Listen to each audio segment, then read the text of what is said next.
Assalamualaikum warahmatullahi wabarakatuh. Kembali lagi dalam pertemuan pembelajaran PPKN kelas 10. Nah, kali ini kita akan membahas bab 3 mengenai nilai-nilai Pancasila dalam praktik penyelenggaraan pemerintahan negara. Dalam bab ini nanti kita akan membahas mengenai sistem pembagian kekuasaan, ada juga kementerian negara, dan juga nanti ada nilai-nilai Pancasila dalam penyelenggaraan pemerintahan itu sendiri. Meskipun dalam kondisi pandemi, tetap semangat belajar ya. Nah, untuk yang pertama, kita akan membahas mengenai sistem pembagian kekuasaan. Nah, nanti akan disampaikan mengenai macam-macam kekuasaan menurut ahli dan yang berlaku di Indonesia. Kita simak ya. Baik, yang pertama ini adalah pembagian kekuasaan menurut John Locke. Beliau membagi kekuasaan menjadi 3. Yang pertama ada legislatif, ada eksekutif, dan juga federatif. Apa itu legislatif? Yaitu kekuasaan untuk membuat undang-undang. Kemudian untuk kekuasaan eksekutif yaitu kekuasaan untuk melaksanakan undang-undang, sedangkan kekuasaan federatif itu kekuasaan untuk melaksanakan hubungan luar negeri. Itu pembagian kekuasaan menurut John Locke. Sedangkan pembagian kekuasaan menurut Montesquieu itu ada 3 juga. Nah, Montesquieu ini dikenal dengan pendapatnya tentang teori trias politika. Trias politika, ada 3 ya. Yang pertama yaitu legislatif, yaitu merupakan kekuasaan untuk membuat atau membentuk undang-undang. Sedangkan yang kedua yaitu kekuasaan eksekutif, yaitu kekuasaan untuk melaksanakan undang-undang. Yang ketiga yaitu kekuasaan yudikatif, yaitu kekuasaan untuk mempertahankan undang-undang. Nah, 3 itu menjadi pendapat pembagian kekuasaan dari Montesquieu. Nah, kemudian Indonesia menganut pendapatnya siapa? John Locke atau Montesquieu? Nah, mari kita cari tahu jawabannya. Ini adalah pembagian kekuasaan di Indonesia. Nah, di Indonesia ini pembagian kekuasaannya dibagi jadi 2. Ada yang horizontal, ada yang vertikal. Nah, kalau yang horizontal itu ada lembaga-lembaga tertentu, ada legislatif, ada eksekutif, ada yudikatif, nanti ada eksaminatif juga, dan juga ada yang moneter. Nah, nanti kita akan bahas satu-satu. Kemudian untuk yang secara vertikal itu ada pembagian kekuasaan menurut tingkatannya, yaitu pembagian kekuasaan antara beberapa tingkatan pemerintah. Nanti ada pemerintah pusat, ada pemerintah daerah. Nanti kita akan bahas satu-satu. Oke. Nah, ini adalah kekuasaan horizontal yang tadi sudah saya sebutkan. Kekuasaan horizontal di Indonesia itu ada beberapa kekuasaan. Yang pertama, ada kekuasaan konstitutif, yaitu kekuasaan untuk mengubah dan menetapkan undang-undang dasar. Nah, ini boleh dilakukan kalau di Indonesia itu lembaganya MPR. MPR itu gabungan dari DPR dan juga DPD. Nah, selanjutnya ada kekuasaan eksekutif, yaitu kekuasaan untuk melaksanakan atau menjalankan undang-undang. Kemudian kalau legislatif itu kekuasaan untuk membuat atau membentuk undang-undang. Nah, beda ya antara konstitutif dan legislatif. Kalau konstitutif itu undang-undang dasar, sedangkan kalau legislatif itu hanya undang-undang. Nah, itu ada bedanya. Kemudian ada kekuasaan yudikatif, yaitu kekuasaan untuk mempertahankan undang-undang. Kemudian kekuasaan eksaminatif, yaitu kekuasaan yang berhubungan dengan penyelenggaraan pemeriksaan atas pengelolaan dan tanggung jawab tentang keuangan. Kemudian yang terakhir yaitu kekuasaan moneter, yaitu kekuasaan untuk menetapkan dan melaksanakan kebijakan moneter mengatur dan menjaga kelancaran menjaga kelancaran sistem pembayaran.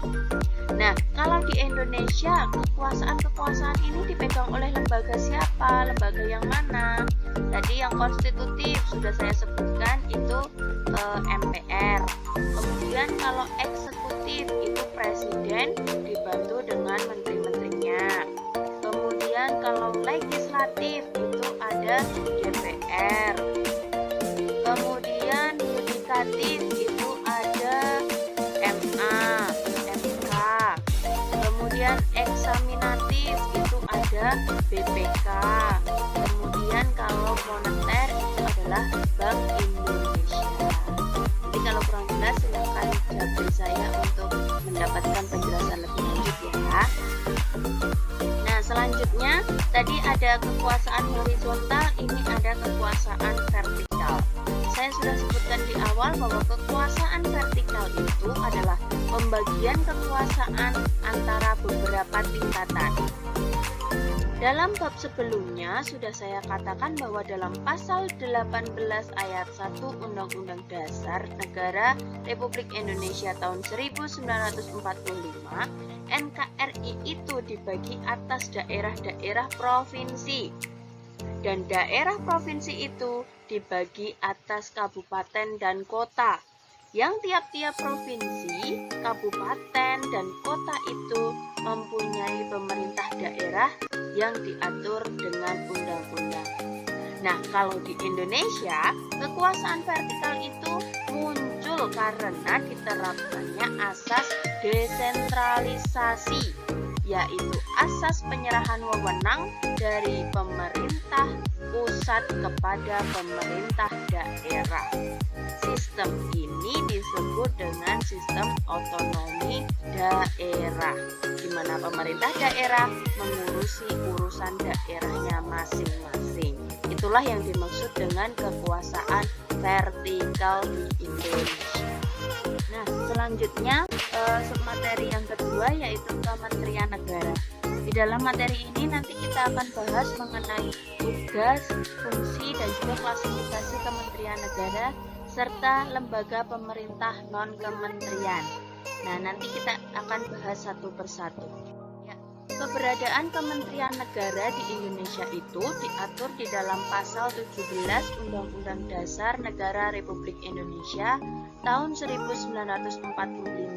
Ada 4 hal yang disampaikan dalam pasal tersebut. Yang pertama, presiden itu kerja dibantu oleh menteri-menteri negara. Kemudian, menteri-menteri itu diangkat dan diberhentikan oleh presiden. Selanjutnya, setiap menteri itu membidangi urusan tertentu dalam pemerintahan. Pembentukan, pengubahan, pembubaran Kementerian Negara itu diatur dalam undang-undang. Dan pemilihan menteri-menteri itu merupakan hak prerogatif dari presiden itu sendiri. Terserah presiden mau memilih menteri siapa saja, itu haknya prerogatif dari presiden. Berikut ini adalah tugas dari Kementerian Negara. Yang pertama yaitu mengikuti dan mengkoordinasi pelaksanaan kebijakan dan program yang sudah diletakkan pada bidang tertentu yang menjadi ranah dan tanggung jawabnya. Kemudian yang kedua, menampung berbagai masalah yang muncul dan mengusahakan penyelesaian masalah dengan mengikuti semua perkembangan keadaan di bidang yang membutuhkan koordinasi tersebut. Selanjutnya yang ketiga yaitu melakukan koordinasi dengan berbagai direktur jenderal dan pemimpin lembaga lain untuk bekerja sama dalam menyelesaikan berbagai masalah terlebih yang berkaitan dengan lembaga atau bidang dalam negara. Ini adalah fungsi Kementerian Negara. Yang pertama, koordinasi dan sinkronisasi perumusan, penetapan, dan pelaksanaan kebijakan kementerian atau lembaga yang terkait dengan isu di bidangnya. Kemudian, pengendalian pelaksanaan kebijakan kementerian atau lembaga yang terkait dengan isu di bidangnya. Ketiga, itu berkoordinasi melaksanakan tugas pembinaan dan pemberian dukungan administrasi kepada seluruh unsur organisasi di lingkungan bidangnya. Keempat, pengelolaan barang milik atau kekayaan negara yang menjadi tanggung jawab bidangnya. Kemudian pengawasan atas pelaksanaan tugas di lingkungan bidangnya, serta pelaksanaan fungsi lain yang diberikan oleh Presiden. Itu adalah fungsi-fungsi dari Kementerian. Ya, selanjutnya adalah pengklasifikasian Kementerian Negara. Yang pertama yaitu kementerian yang menangani urusan pemerintahan yang nomenklaturnya secara tegas disebutkan dalam Undang-Undang Dasar Negara Republik Indonesia tahun 1945. Kemudian yang kedua itu kementerian yang menangani urusan pemerintahan yang ruang lingkupnya itu disebutkan dalam Undang-Undang Dasar Negara Republik Indonesia tahun 1945. Ini memiliki tugas penyelenggaraan urusan tertentu dalam pemerintahan untuk membantu Presiden dalam menyelenggarakan pemerintahan dengan upaya pencapaian tujuan kementerian sebagai bagian dari tujuan pembangunan nasional. Kemudian yang ketiga yaitu kementerian yang menangani urusan pemerintahan dalam rangka penajaman, koordinasi dan sinkronisasi program pemerintah. Nah, kementerian ini memiliki tugas menyelenggarakan urusan tertentu dalam pemerintahan untuk membantu Presiden dalam menyelenggarakan pemerintahan negara serta menjalankan fungsi perumusan dan penetapan kebijakan di bidangnya, koordinasi dan sinkronisasi, pengelolaan barang milik atau kekayaan negara, dan pengawasan tugas di bidangnya. Nah, kementerian-kementerian apa yang dimaksud dalam 3 klasifikasi tersebut? Mari kita bahas satu persatu. Ya, kementerian yang mengatur urusan pemerintahan yang nomenklaturnya jelas disebutkan dalam Undang-Undang Dasar itu ada 3 kementerian. Yang pertama ada Kementerian Dalam Negeri, yang kedua ada Kementerian Luar Negeri, dan yang ketiga adalah Kementerian Pertahanan. Nah, selanjutnya yaitu kementerian yang mengatur tujuan kementerian sebagai bagian dari tujuan pembangunan nasional. Itu ada beberapa kementerian, bisa kalian lihat sendiri pada tayangan. Ini ada 19 kementerian yang masuk dalam klasifikasi kementerian ini. Kemudian yang ketiga yaitu kementerian yang mengatur tujuan kementerian dalam menangani urusan dalam rangka penajaman, koordinasi dan sinkronisasi program pemerintah. Kementeriannya ada beberapa, bisa kalian lihat di tayangan. Ada sekitar 8 kementerian yang masuk dalam klasifikasi kementerian tersebut. Selanjutnya, selain kementerian yang menangani urusan pemerintahan tadi yang sudah saya sebutkan, juga terdapat kementerian koordinator yang bertugas melakukan sinkronisasi dan koordinasi urusan kementerian-kementerian yang berada di dalam lingkup tugasnya. Ada beberapa kementerian koordinator. Berikut ini yang pertama ada Kementerian Koordinator Bidang Politik, Hukum, dan Keamanan. Ada 6 kementerian yang masuk di dalam Kementerian Koordinator Bidang Politik, Hukum, dan Keamanan ini. Selanjutnya berikut adalah Kementerian Koordinator Bidang Perekonomian. Nah, yang termasuk di dalam Kementerian Koordinator Bidang Perekonomian ada sekitar 10 kementerian yang masuk di dalamnya. Nah, kalian bisa lihat sendiri di dalam tayangan ini. Selanjutnya ada Kementerian Koordinator Bidang Pembangunan Manusia dan Kebudayaan. Ada beberapa kementerian. Nah, berikut ini nanti bisa kalian cermati sendiri kementerian yang masuk dalam Kementerian Koordinator Bidang Pembangunan Manusia dan Kebudayaan. Nah, terakhir ini ada Kementerian Koordinator Bidang Kemaritiman. Ada 4 kementerian yang masuk dalam koordinator bidang ini. Nanti bisa kalian cermati sendiri. Nah, selanjutnya, selain ada lembaga kementerian lembaga pemerintah non-kementerian yang biasa disingkat dengan LPNK. Lembaga ini sebelumnya itu dikenal sebagai lembaga pemerintah non-departemen. Nah, LPNK merupakan lembaga negara yang dibentuk untuk membantu presiden dalam melaksanakan tugas pemerintahan tertentu. Lembaga ini berada di bawah presiden dan bertanggung jawab langsung kepada presiden melalui menteri atau pejabat setingkat menteri lainnya.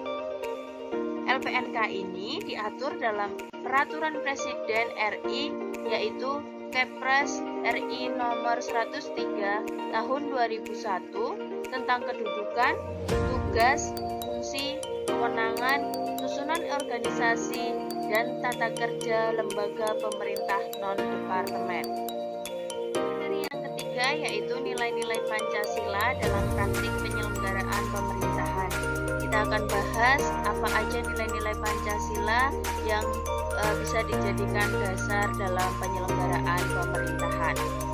Nah, berikut ini adalah landasan bangsa Indonesia itu, yaitu Pancasila itu mengandung 3 tata nilai utama.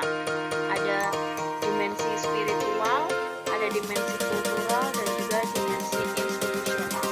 Apa itu yang dimaksud dengan dimensi spiritual? Yaitu Pancasila itu mengandung nilai-nilai keimanan dan ketakwaan kepada Tuhan Yang Maha Esa sebagai landasan keseluruhan nilai dalam falsafah negara.